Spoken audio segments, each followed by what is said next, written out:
is kaluto, concealed, hid, veiled. It is veiled to those who are lost, or the Greek word apolumi, perishing. Look at the text closely. The gospel is hidden to those who are called to perish.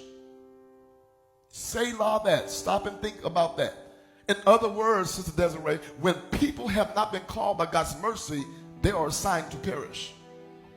It is only when God puts mercy on you that you can understand the gospel. If the gospel, watch this, if you have not received the mercy of God, the gospel remains hidden from you. It becomes foolishness to you. So that's why you don't need to refute or rebuttal, because if the Holy Spirit has not touched that person's heart, they're not going to listen to you. That's why you can share the gospel. A sower went out and he sowed seeds on the wayside. He sowed seeds on thorny grounds. He sowed seeds on rocky ground. And he sowed seeds on good ground. All you're called to do is sow the seed of the gospel. The Holy Spirit does the rest. And if they are called by God, they will be on good ground.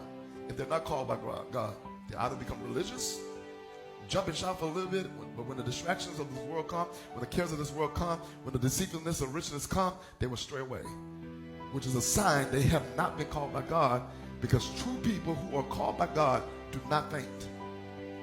Look at your name and say, neighbor, true people who are called by God, they do not faint.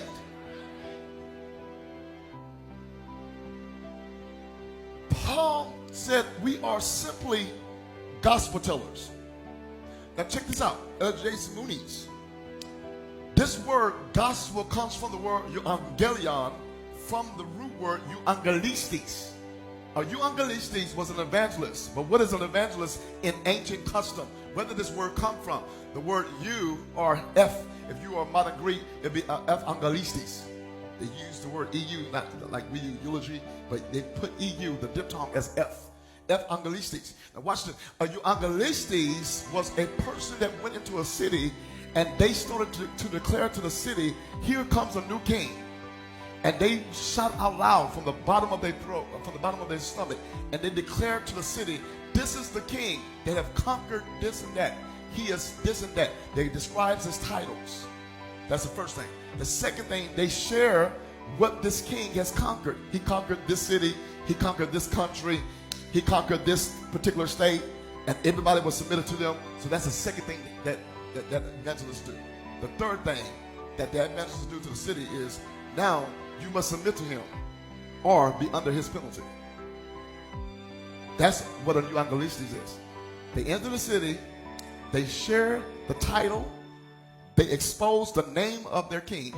Second thing, they share the accomplishments of their king. The third thing is you got to submit to this king because he's coming. And if you don't submit to him, you're going to be under his penalty. So this is what the gospel is. The gospel is to share the good news, but it is also to warn you that if you don't submit to him, you're against him. If you submit to him, you can enjoy his benefits. He will be merciful to you.